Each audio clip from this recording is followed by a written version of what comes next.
for waiting by. I understand it's last session of the day. It's not easy. I'm Vijay. I'm the SAP specialist based out of Berlin.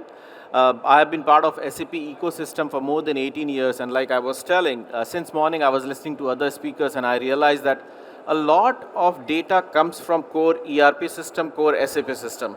And that's what I'm going to talk about today, that how SAP on AWS helps customer modernize their overall ecosystem. How have we helped customer get more value out of their SAP application? So without further ado, let's start there. Now, when we talk to customer, the first question that they ask or their current thought process is typically how do we migrate to cloud? Right? That's the starting point. But from there, the next journey starts. Then we talk about how do you unlock the value of data when you have migrated to cloud? How do you accelerate your innovation with AI? How do you scale and transform your business after you have moved to cloud? What does it mean? Historically, on-prem, the data are very siloed in nature. Once they move to cloud, you are able to integrate these data and you are able to visualize it in a joint manner. Further, you are able to seamlessly integrate that with more than 200 AWS services to accelerate the innovation part of it. Talk about AI, talk about ML, talk about Gen AI, that all thing is possible. Lastly, we also have something called Pan-Amazon services that can be integrated with your SAP workload, and I'll be talking about that during this presentation. Now again, these solutions are not new. We are not new to SAP world. We have been working with SAP for more than 18 years, and thousands of customers have actually adopted AWS for SAP, and they have been able to modernize it. To give some example, Invista migrated their SAP workload to AWS, and they consumed AWS IoT services to build a modern data lake, to build a predictive analytics solution. BMW is another such example, known name. They have also migrated their SAP workload to AWS to build a data lake. You talk about, let's say, a Volkswagen. They migrated their data to AWS, SAP data to AWS to build an AI ML solution. They were able to modernize their overall end-to-end supply chain process, predict it more accurately once they migrated their data to AWS. Like I was mentioning, we started working with SAP way before any other cloud provider did. 2008 is when we started doing this. We were the first one to build a Gov Cloud dedicated for US Navy, which is part of the SAP NS2 services now. We built a partner ecosystem because we understood that this is huge and we cannot deliver it alone. We have thousands of partners around the SAP ecosystem that works with AWS. We were first one to build S4 HANA dedicated infrastructure. We deployed SAP production workload first on AWS before any other hyperscalers. Further, in today's scenario, we always talk about BTP. BTP is SAP's business technology platform. Today, we run the most number of SAP BTP services. 72 is the number that we are talking about today. These are all changing numbers which changes according to the new services which is announced. And SAP actually trusts us to launch their services first on AWS. What we have seen is, historically, whenever they announce new services, they try it out on AWS. The latest example can be SAP BDC, which is their business data cloud solution. It was launched on AWS first, before any other hyperscaler. So this ensures you, if there is a new solution of SAP, it is available on AWS. Now let me give you another perspective, that how do we help modernize the overall architecture. This is a comprehensive architecture view of SAP workload on AWS. We have seen this diagram if you have been to any SAP session. At the core, we have the SAP ERP, which we talk about, the ECC system, S4 system, or the GROW system, which covers functional areas like finance, account payable, ABAP development, manufacturing.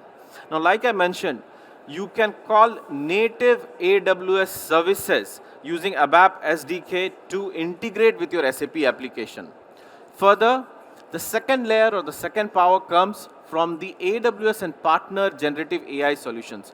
There are n number of partners who have built Gen AI solutions around SAP workload to support those workloads.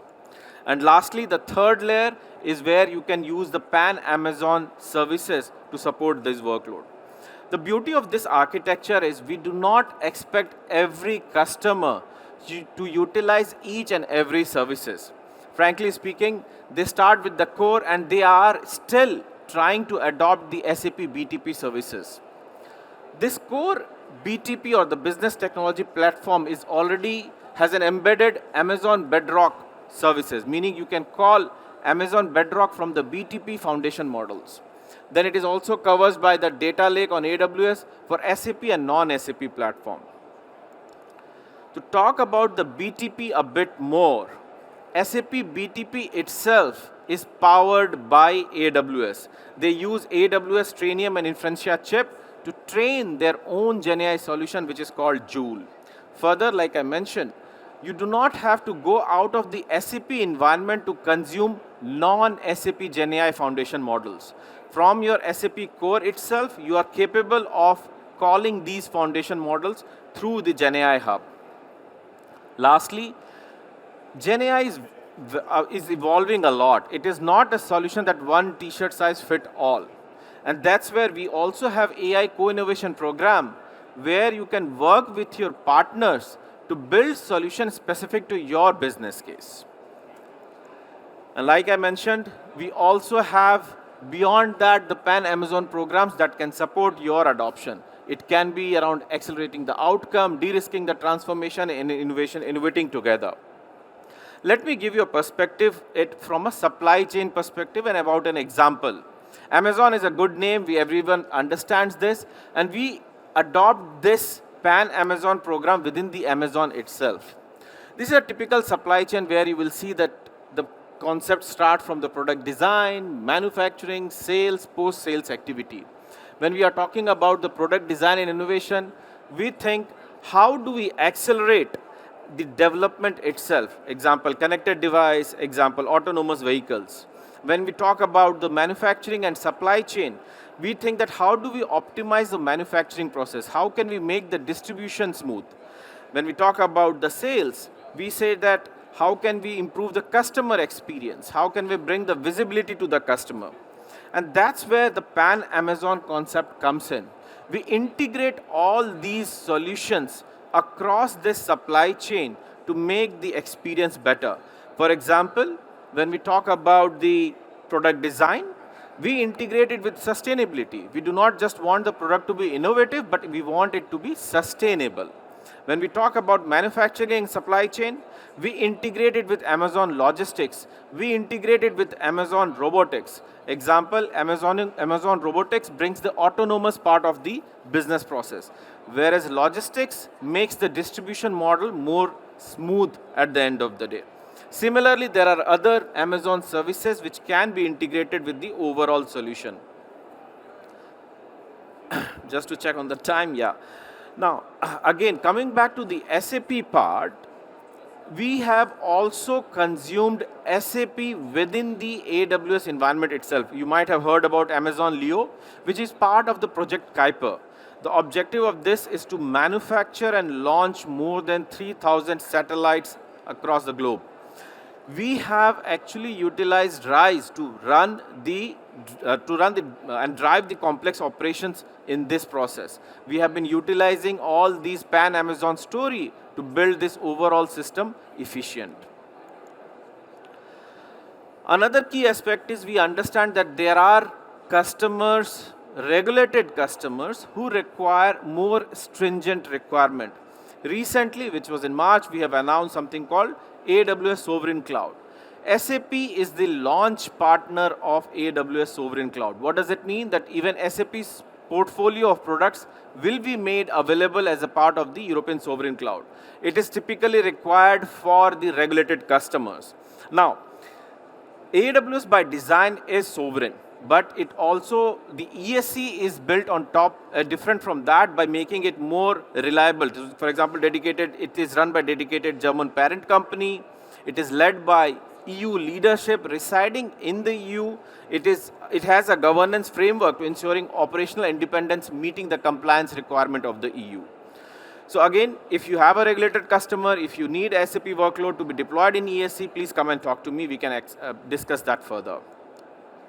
Lastly, SAP projects are not a small budget project. We understand customer requires a lot of budget to execute such projects, and that's where we have investment programs to support customer minimize the impact of such migration. For example, we have Rise with SAP program, which is applicable for the private cloud edition of the SAP, where we work with partners, where we work with customers to offset some of the service cost because of these migration. Even for the Grow with SAP, which is for the SaaS component of SAP, we do have investment programs to support customer, to innovate, to build these solutions, to deploy these solutions. If you want to know more about it, please come and talk to me. Beyond that, we have n number of other programs which can support the non-SAP or peripheral system. Lastly, we have a small team here that you are seeing from a sales specialist organization within Germany, but overall we have a very large SAP practice team, we have a large ProServe team, we have a large solution architect team, which collaborate with SAP to build new innovation. You can feel free to scan any of these codes if you want to learn more about that, how SAP Cloud work and what are the Rise with SAP best practices. More than happy to take Thank questions. you, Vijay. Big round of applause.